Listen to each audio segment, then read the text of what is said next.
শুরু করেছে, আর বাদ বাকি কি অবস্থা কক্সবাজারের?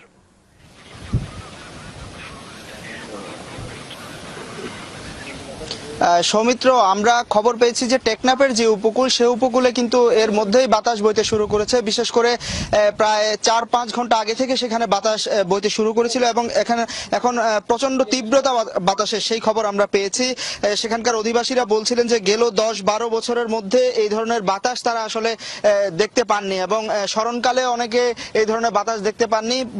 তারা বলছিলেন যে টেকনাফ হয়ে মিয়ানমার উপকূল জুড়ে সেই বাতাস বইতে শুরু করেছে এবং প্রায় 1 থেকে 1.5 ঘন্টা আগেও কিন্তু এই কক্সবাজার যে সাগর পার এলাকা, সেখানে বাতাস বইতে শুরু করেছিল। এই মুহূর্তে তীব্রতা কিন্তু ধীরে ধীরে বাড়ছে। আবহাওয়া অফিস বলছিল যে 5টা থেকে 6টা নাগাদ সেটি কক্সবাজার উপকূল অতিক্রম করবে।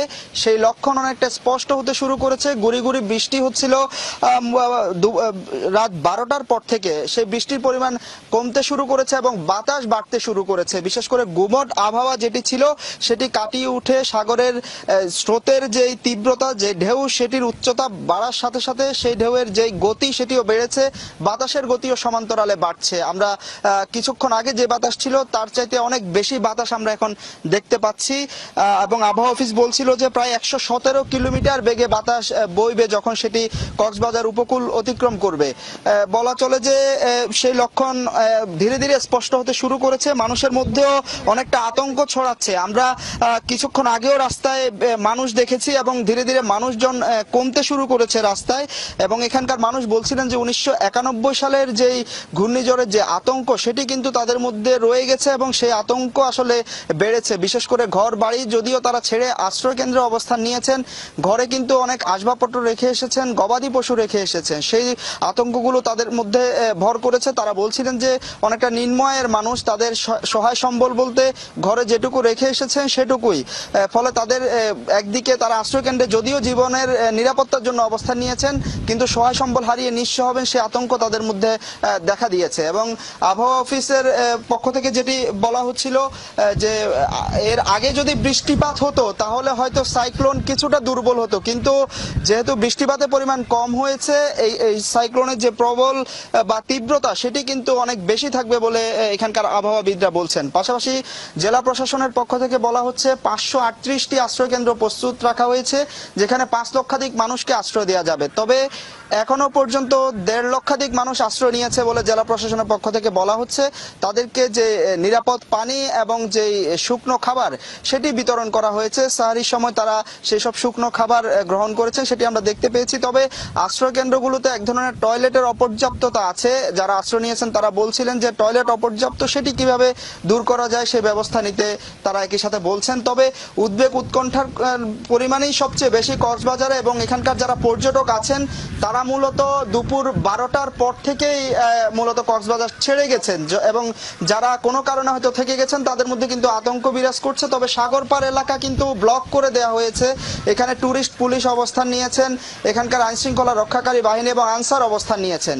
পাশাপাশি 21,000 স্বেচ্ছাসেবী কক্সবাজার অঞ্চলে কাজ করছে বলে জেলা প্রশাসনের পক্ষ থেকে বলা হচ্ছে। সৌমিত্র, বৃষ্টির পরিমাণ ধীরে ধীরে বাড়ছে বাতাসের পরিমাণও এই অবস্থায় আসলে হয়তো আর 1-1.5 ঘন্টার মধ্যেই সেটি কক্সবাজার উপকূল অতিক্রম করবে এবং আমরা ধীরে ধীরে সেই খবর আসলে আপনার মাধ্যমে দেশবাসীকে দেখাবো। হ্যাঁ, বুঝতেই পারছি, দেখতে পাচ্ছি। হোসাইন জিয়াদ নিরাপদে থাকুন। খবরাখবর সংগ্রহ করুন সহকর্মী হোসাইন জিয়াদ জানাচ্ছিলেন কক্সবাজার থেকে। এবং আমরা দেখলাম দর্শক কি অবস্থা, বাতাসের তীব্রতা বেড়েছে। আরেকটি উপকূলীয় অঞ্চলে যেতে চাই, বরগুনা। সহকর্মী মিরাজ হোসেন জাবের রয়েছেন বরগুনায়। জাবের, কি অবস্থা দেখছেন উপকূলীয় অঞ্চলের?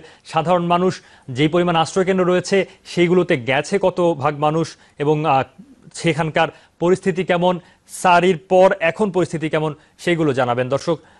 বরগুনা থেকে যোগ দেবেন সহকর্মী মিরাজ আহমেদ জাবের।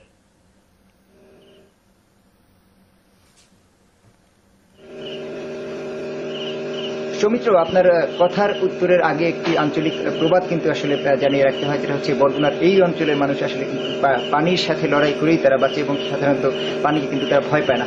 এই কারণে যদি আজকে এত বড় একটা সিগন্যাল হওয়ার পরও কিন্তু তারা কিন্তু কেউ আশ্রয়নমুখী হচ্ছে না এবং তারা কিন্তু যার যার বাড়িতে অবস্থান করছেন এবং সকাল রাত 10টা থেকে কিন্তু 1টা পর্যন্ত কিন্তু কিছুটা বাতাস এবং গুড়ি গুড়ি বৃষ্টি হয়েছিল এবং এখনো পর্যন্ত কিন্তু একদমই কোনো প্রকার বৃষ্টি নেই এবং আবহাওয়া একটা থমথমে অবস্থা বিরাজ করছে, যার কারণে কিন্তু প্রশাসন সর্বাত্মক চেষ্টা করেও কিন্তু মানুষকে আশ্রয়মুখী করতে পারছে না এবং তারা কিন্তু যথেষ্ট চেষ্টা করে যাচ্ছেন এবং প্রতিটি আশ্রয়নে আমরা দেখেছি যে আশ্রয়নের প্রতিটি গেট খুলে দেওয়া হয়েছে এবং সেখানে পর্যাপ্ত পানির ব্যবস্থা আছে, বাথরুম ল্যাট্রিন সেগুলো সবকিছু পরিষ্কার পরিচ্ছন্ন ব্যবস্থা আছে এবং সকালে এই আশ্রয় নিতে আসা মানুষের জন্য কিন্তু পর্যাপ্ত শুকনো খাবারের মজুদ আছে, কিন্তু তারপরও কিন্তু কোনো মানুষ আসলে এই আশ্রয়মুখী হচ্ছে না। তার একটি কারণ যদি আমি আপনাকে বলতে চাই যে মূলত এই জেলায় মূলত যখন আশ্রয়ন কেন্দ্রগুলো আসলে নির্মাণ করা হয় তখন সবচেয়ে ঝুঁকিপূর্ণ যে এলাকাগুলো সেই এলাকাগুলোতে কিন্তু আশ্রয়ন সেইভাবে সমহারে পায় না। সমবন্টনের কারণে কিন্তু যারা প্রভাবশালী যারা আছেন তারা কিন্তু নিজেদের বাড়ির কাছে বা কম ঝুঁকিপূর্ণ এলাকায় নিয়ে যায় এবং সেই কম ঝুঁকিপূর্ণ এলাকার মানুষ কিন্তু সাধারণত আশ্রয়নমুখী আসতে চায় না, ফলে সরকারের কোটি কোটি টাকা কিন্তু এই আশ্রয়নের পিছনে ব্যয় হয় এবং যেটা আসলে বৃথা যায় এবং যখন আমরা এ ধরনের একটি ঘূর্ণিঝড়ের সম্মুখীন হই তখন কিন্তু আমরা দেখি যে শত শত আশ্রয়ন কেন্দ্র কিন্তু খালি থেকে যায়, আবার উপকূলে যারা সবচেয়ে ঝুঁকিপূর্ণ অবস্থায় আছে সেরকম কিন্তু হাজার হাজার মানুষ তাদের নিরাপদ আশ্রয়ে যেতে না পেরে তারা কিন্তু দুর্যোগের সম্মুখীন হয় এবং তারা কিন্তু অকাতরে প্রাণ হারান। এবং বরগুনার পরিস্থিতিতে একটি বিষয় আরো বলা দরকার, যেটা হচ্ছে গত রাত থেকেই কিন্তু পাথরঘাটার 100টিরও বেশি মাছ ধরা ট্রলার এখনো গভীর সমুদ্রে রয়ে গেছে এবং তাদের কিন্তু এখনো পর্যন্ত তারা তীরে আসার কোনো সন্ধান তারা পাননি। তাদের স্বজনরা এমনকি ট্রলার মালিক সমিতির পক্ষ থেকেও কিন্তু 100টিরও বেশি ট্রলারের কোনো সন্ধান খুঁজে পাওয়া যাচ্ছে না, এরকমটি কিন্তু তারা দাবি জানিয়েছিলেন। এবং এই হচ্ছে সর্বশেষ পরিস্থিতি এবং পরিস্থিতি এখন পর্যন্ত কিন্তু স্বাভাবিক আছে। যদি আরো কিছু অবনতি হয় তাহলে আসলে আপনার মাধ্যমে আমরা জানিয়ে নিতে পারবো।